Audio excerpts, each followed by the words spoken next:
Now we come to the third Sangyutta, which is a Kosala Sangyutta.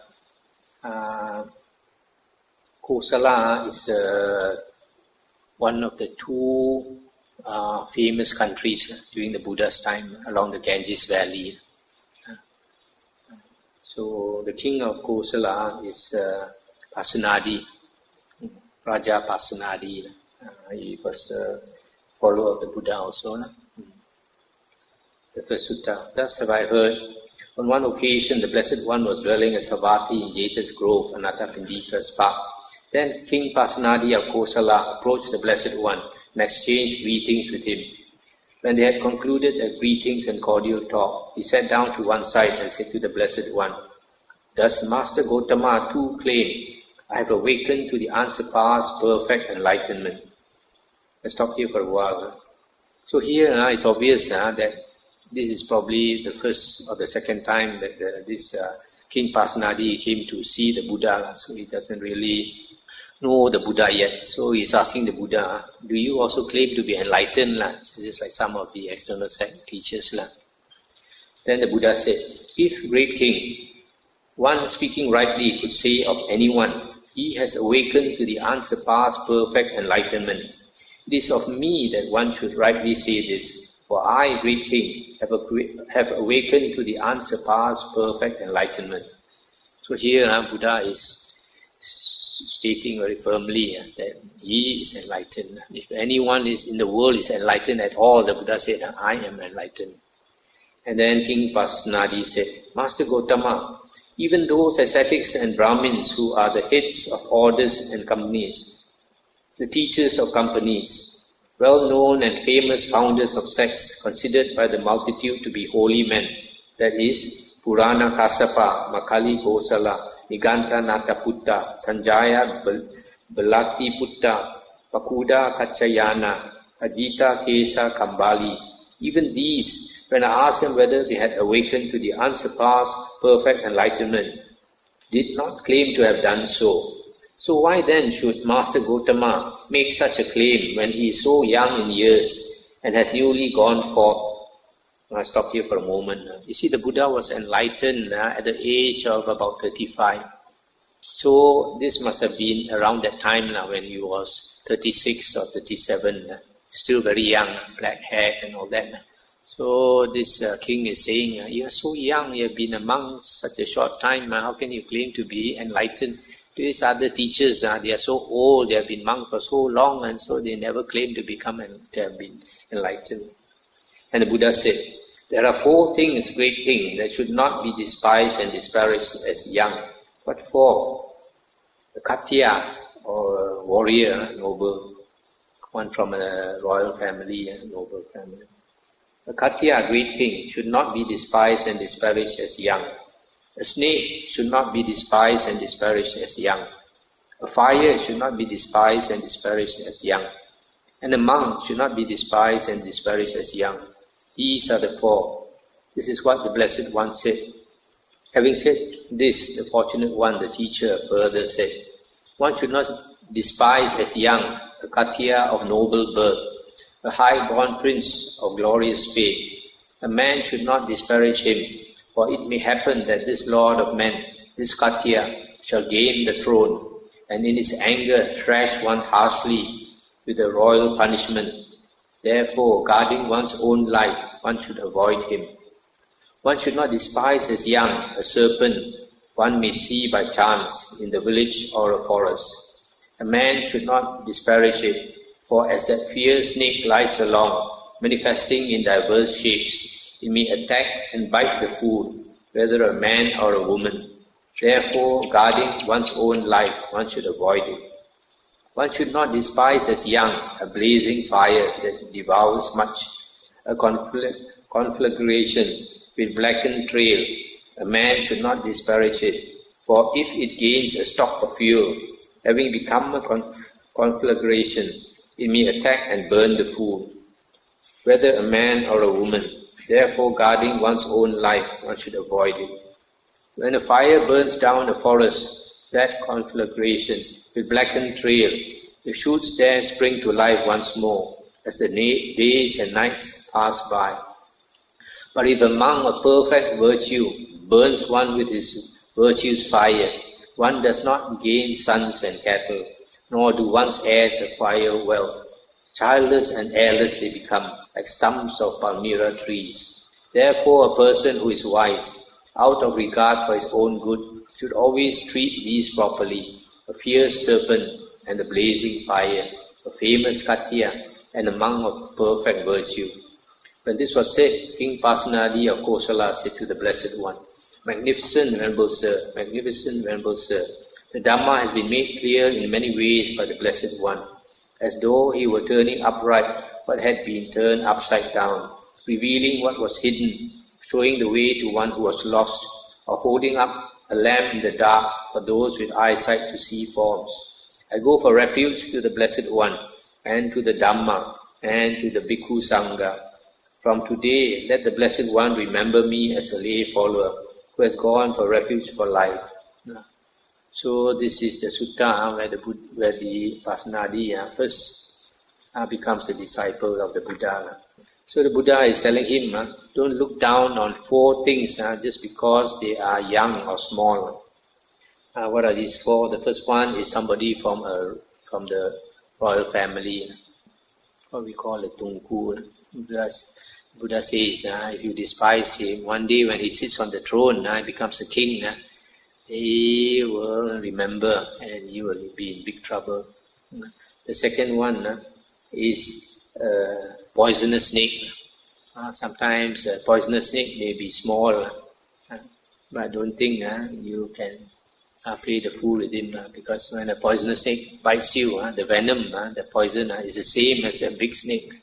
Only thing, the baby snake has a smaller amount of poison, but then that poison is enough to kill us. The third one is a fire. Even the fire is a small fire. If you neglect it, it can burn down your house. Then the fourth one is a virtuous monk. Sometimes when a monk is new in monkhood, some people they look down on the monk. They think the monk is not famous.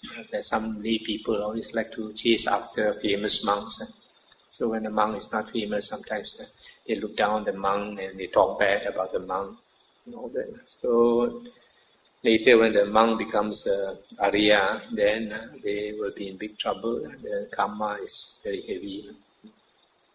3.2 at Savatthi. Then King Pasenadi of Kosala approached the Blessed One, paid homage to him, sat down to one side and said to him, Venerable Sir, how many things are there which, when they arise within a person, arise for his harm, suffering and discomfort? And the Buddha said, there are, great King, 3 things which, when they arise within a person, arise for his harm, suffering and discomfort. What are the 3? Greed, hatred and delusion. These are the 3 things which, when they arise within a person, arise for his harm, suffering and discomfort. Greed, hatred and delusion, arisen from within oneself, injure the person of evil mind, as its own fruit destroys the reed. So here there are 3 poisons, 3 defilements that cause beings to suffer. Greed, greed for pleasures in the world, worldly pleasures. The second one is hatred, intense anger, hatred. The third one is delusion. Delusion is very hard to see because when we are deluded, we can't see our own delusion. And the delusion is due to the 5 hindrances the 5 hindrances, namely sensual desire, ill will, sloth and torpor, restlessness and worry, and doubt. So these 5 things envelop us. So because we don't see things clearly, so we have a lot of delusion. 3.3 at Savatthi. Sitting to one side, King Pasenadi of Kosala said to the Blessed One, Venerable Sir, for one who has taken birth, is there anything other than to expect? Is there anything other than aging and death? And the Buddha said, for one who has taken birth, great king, there is nothing other to expect than aging and death. Even in the case of those affluent Katyas, those of the noble family, rich with great wealth and property, with abundant gold and silver, abundant treasures and commodities, abundant wealth and grain. Because they have taken birth, there is nothing other to expect than aging and death. Even in the case of those affluent Brahmins, affluent householders, rich with abundant wealth and grain, because they have taken birth, there is nothing other to expect than aging and death. Even in the case of those monks who are arahants, whose stains or asavas are destroyed, who have lived the holy life, done what had to be done, laid down the burden, reached their own goal, utterly destroyed the fetters of existence, and are completely liberated through final knowledge. Even for them, this body is subject to breaking up, subject to being laid down. The beautiful chariots of kings wear out. This body too undergoes decay. But the Dhamma of the good does not decay. So the good proclaim along with the good. It's the end of the sutta. So here the king is asking the Buddha, is there anyone who does not become old and die? The Buddha said, there's no body, no being at all who does not age and die. So actually the cause of death is not, when people die, people say, oh, his cause of death was cancer. His cause of death was this sickness, his cause of death was that sickness. Actually his cause of death was birth. Because he was born, he must die. What is not born will not die.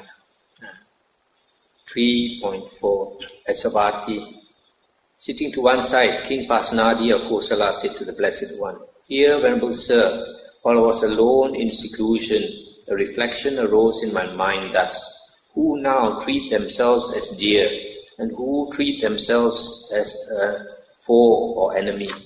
Then, Venerable Sir, it occurred to me, those who engage in misconduct of body, speech and mind treat themselves as a foe or enemy. Even though they may say, we regard ourselves as dear, still they treat themselves as a foe. For what reason? Because of their own accord, they act towards themselves in the same way that a foe might act towards a foe. Therefore, they treat themselves as a foe. But those who engage in good conduct of body, speech and mind treat themselves as dear. Even though they may say, we regard ourselves as a foe, still they treat themselves as dear. For what reason? Because of their own accord, they act towards themselves in the same way that a dear person might act towards one who is dear. Therefore, they treat themselves as dear. And the Buddha said, so it is, great king, so it is, great king. And the Buddha repeated the entire statement of King Pasenadi and added the following. If one regards oneself as dear, one should not yoke oneself to evil. For happiness is not easily gained by one who does a wrongful deed. When one is seized by the end maker, that means death, as one discards the human state, what can one call truly one's own? What does one take when one goes? What follows one along like a shadow that never departs? Both the merits and the evil that a mortal does right here, this is what truly is one's own. This one takes when one goes. This is what follows one along like a shadow that never departs. Therefore, one should do what is good as a collection for the future life. Merits are the support of living beings when they arise in the other world. So, this wise king, Pasenadi, is saying that if we conduct ourselves well in body, speech and mind, then we are dear to ourselves. We are our best friend. But if we misconduct ourselves, we do evil karma to the body, speech and mind, then we are doing to ourselves what an enemy would like to do to you, make you go to the woeful plains of existence. So if you don't want to harm yourself, you should conduct yourself virtuously, do good deeds to the body, speech and mind. Then you are treating yourself in the best way and you will bring yourself to heavenly rebirth. 3.6 At Savatthi, sitting to one side, King Pasenadi of Kosala said to the Blessed One, Dear Venerable Sir, while I was alone in seclusion, a reflection arose in my mind thus, Few are those people in the world who, when they obtain superior possessions, do not become intoxicated and negligent, yield to greed for sensual pleasures, and mistreat other beings. Far more numerous are those people in the world who, when they obtain superior possessions, become intoxicated and negligent, yield to greed for sensual pleasures, and mistreat other living beings. And the Buddha said, so it is, great king, so it is, great king. And the Buddha repeated exactly what King Pasenadi said and added, enamored with their pleasures and wealth, greedy, dazed by sensual pleasures, they do not realize they have gone too far, like deer that enter the trap laid out. Afterwards, the bitter fruit is theirs, for bad indeed is the result. That's the end of the sutta. So here, King Pasenadi is saying that he reflected and came to the conclusion most people in the world, when they become very wealthy, they become intoxicated and careless, and then they become very greedy for sensual pleasures and mistreat other beings, like look down on other people and all that. Very, very few do not yield to greed for sensual pleasures and become intoxicated. So having great wealth is actually not good. You see many people who become very rich, they take second wife, third wife and all that, and they misconduct themselves. At the end of life, they have used up all the good karma vipaka, and they are bound for the woeful plains of existence. Very few are like now our Bill Gates, who spend so much, such a big portion of his wealth to do charity and help others. 3.8 at Savatthi. Now on that occasion, King Pasenadi of Kosala had gone together with Queen Mallika to the upper terrace of the palace. Then King Pasenadi of Kosala said to Queen Mallika, "Is there, Mallika, anyone more dear to you than yourself?" And Mallika said, "There is no one, great king, more dear to me than myself. But is there anyone, great king, more dear to you than yourself?" You see, I stop here for a moment. So you see this King Pasenadi, I think his favorite wife, I don't know how many wives he has, but probably the favorite wife is Queen Mallika. And according to the commentaries, Queen Mallika was a poor girl selling flowers. And King Pasenadi, I think he went to war and he lost the fight, lost the battle. He had to go and hide. So when he was in hiding, I think he met this Mallika. And Mallika probably didn't know that he was a king. So then he took this Mallika as his wife when he went back to the throne. So he loved this Queen Mallika so much. He wanted to know whether Queen Mallika loved him also. That's why he asked, is there anyone more dear to you than yourself? But this Mallika was a very devoted disciple of the Buddha. And being very wise, he said, no, there's nobody more dear to me than myself. Everyone now, because of our ego, we love ourselves the most. There's nobody we love more than ourselves. But some people, they think they love other people more than themselves. Then they're either silly or hypocritical. Then Queen Mallika was afraid that the king might get angry. He also asked the king, "How about you? Is there anybody you love more than yourself?" And the king said, "For me too, Mallika, there is no one more dear than myself." Then King Pasenadi of Kosala descended from the palace and approached the Blessed One. Having approached, he paid homage to the Blessed One, sat down to one side, and related to the Blessed One his conversation with Queen Mallika. Then the Blessed One, having understood the meaning of this, on that occasion recited this verse: "Having traversed all quarters with the mind, one finds none anywhere dearer than oneself. Likewise, each person holds himself most dear. Hence, one who loves himself should not harm others." So the Buddha is saying, just like we love ourselves dearly, so every living being also values its life, loves himself. So just as you don't want others to harm you, so you should not harm others. Just as you want others to be good to you, so you should be good to others. It's about 1 hour, so I think I'll stop here. And if there are any questions, we can discuss.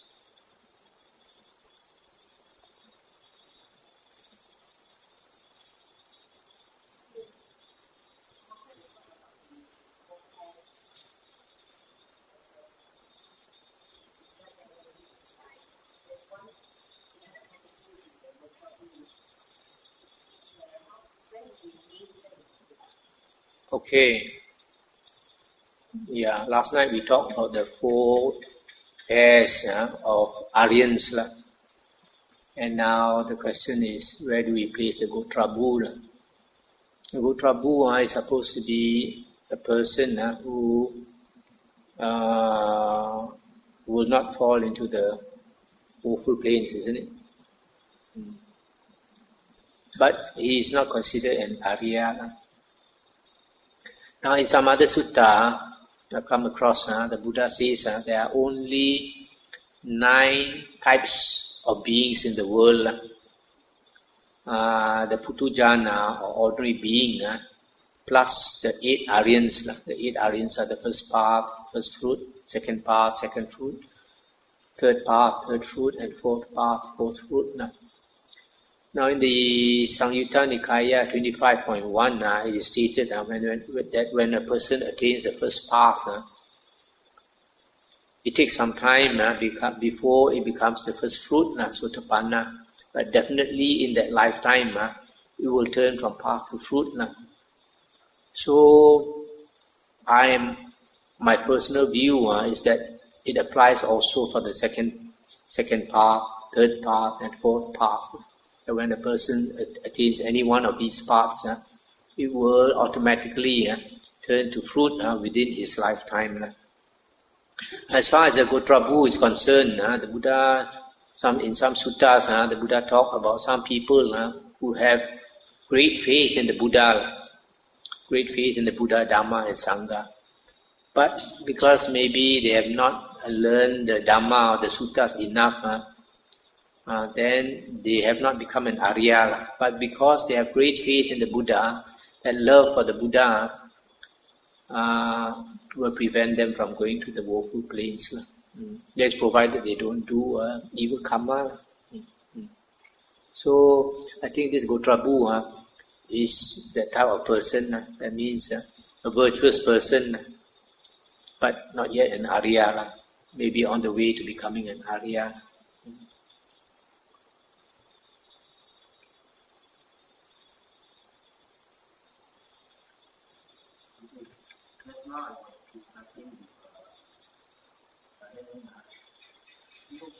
Some universities where the person that teach Dhamma is a monk.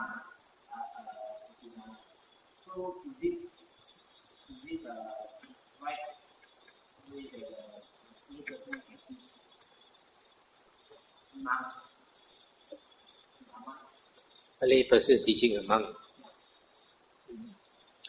Now the Buddha says that whenever we want to look for a teacher, we should look for a teacher, or one who is qualified to be our teacher, is one whose sila, samadhi, and panya, oral conduct, concentration, and wisdom is higher than you.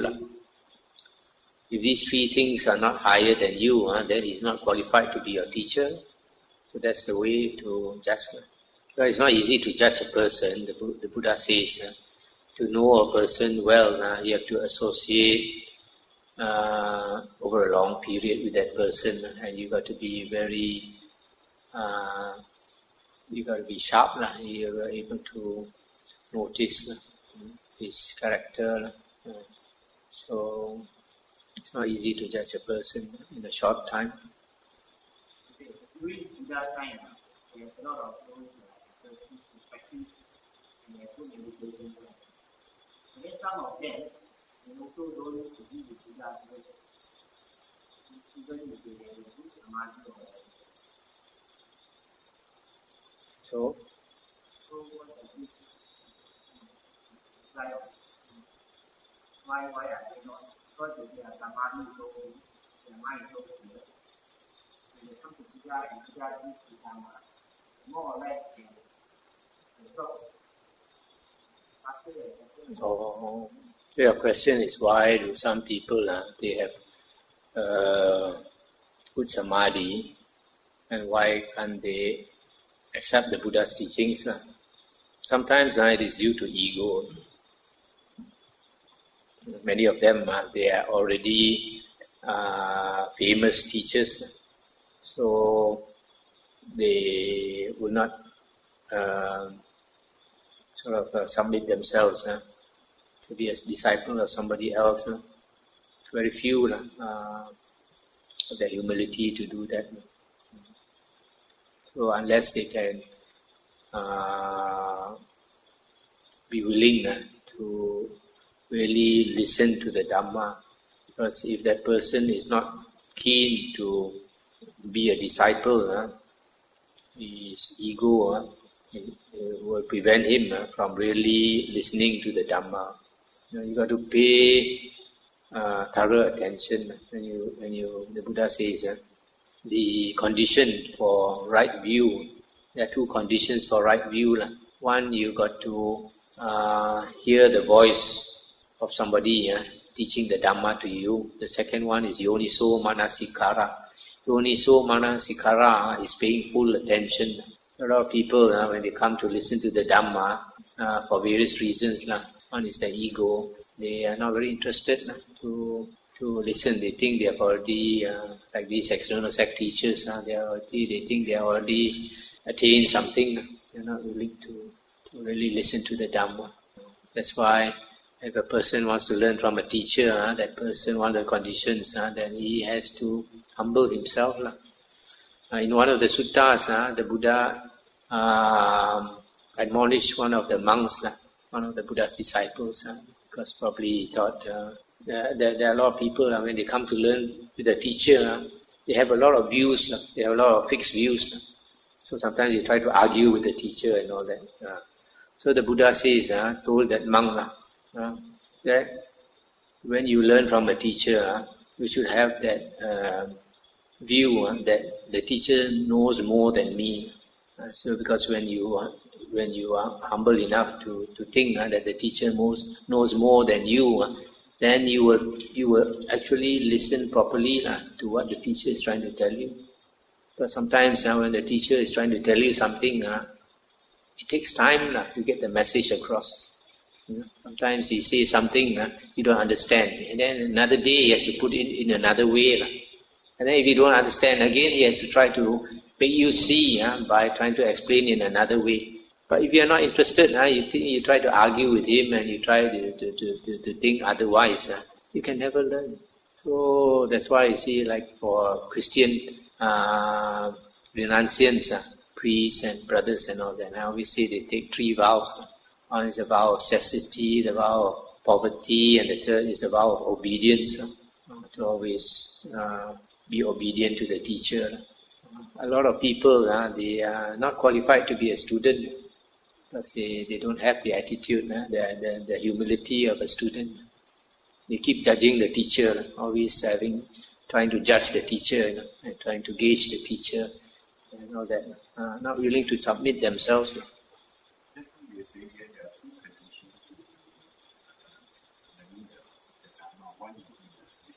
I mean, in olden, the other is paying full attention. But in the olden times, there's no recording written books and all. But nowadays, we have books and all. Will we be able to learn Dhamma from? Oh yes, definitely. When you say listen to the Dhamma from another person, that includes reading. When you read the books of the Buddha, the Buddha's words, it's as though the Buddha was sitting next to you and teaching you the Dhamma. So a lot of people, they are so foolish. They don't realize the value of the Nikayas. This Nikayas has been transmitted down to us over 2,000 years by so many monks and so many arahants. And they have taken so much trouble to preserve these books down to us. And we are so foolish because it is so hard to meet the true Dhamma. The Buddha said he contemplated the last 91 world cycles. He only saw 6 Sammasambuddhas willing to teach the Dhamma. And now of these 6 Sammasambuddhas, 3 of them are on this earth, in this world cycle. Which means in the last 90 world cycles, there were only 3 Sammasambuddhas willing to teach the Dhamma. Right? Which means it takes about 30 world cycles to meet the true Dhamma. 30 world cycles. The Buddha said 1 world cycle is so long, it's hard to imagine how long it is. And the Buddha said, to give you a simile, the Buddha said, you imagine a rock, a solid piece of rock, 1 yojana, which means 10 kilometers tall, 10 kilometers wide, and the breadth is also 10 kilometers. So a cube of solid rock, a cube 10 kilometers by 10 kilometers by 10 kilometers. And then the Buddha said, imagine the time to weigh it down to nothing. And you have a soft cloth, say like a silk cloth. You are only allowed to rub that rock once in 100 years. Once in 100 years you rub it once. And then you have to wait for another 100 years before you can rub it again.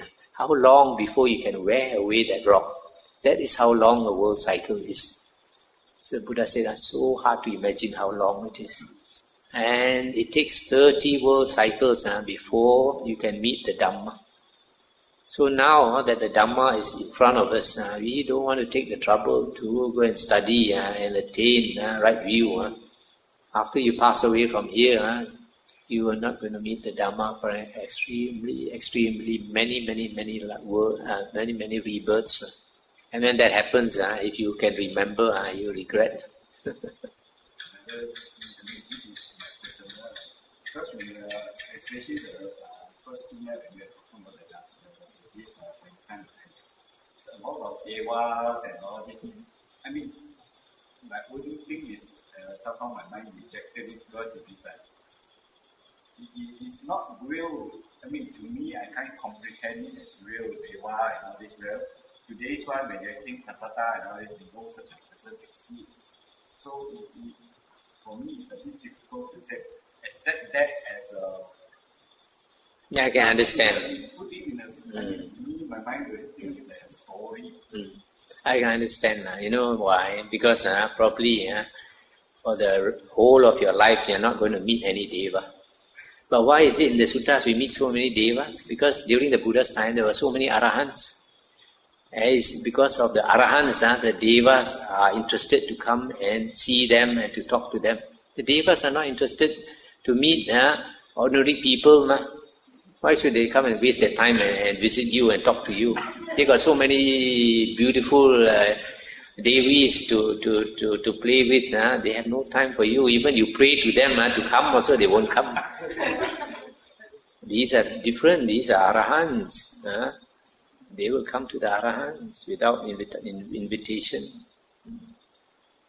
You see, sometimes in the suttas, there are some other suttas, the Buddha says, you look at the devas, they have come to pay respect to the Buddha. The Buddha says from the 10,000 world systems, they have come to pay respect to the Buddha. So it's because during the Buddha's time, there were so many arahants that they keep coming. Nowadays, where they want to come?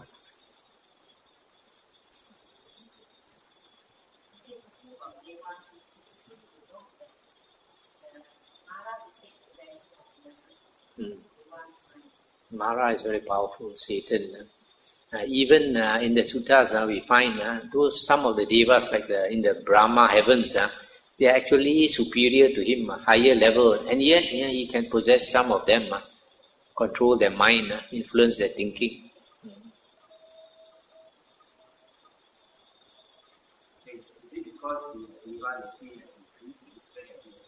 Yeah. Because they cannot take possession of the mind of Arahant. Okay, stop here.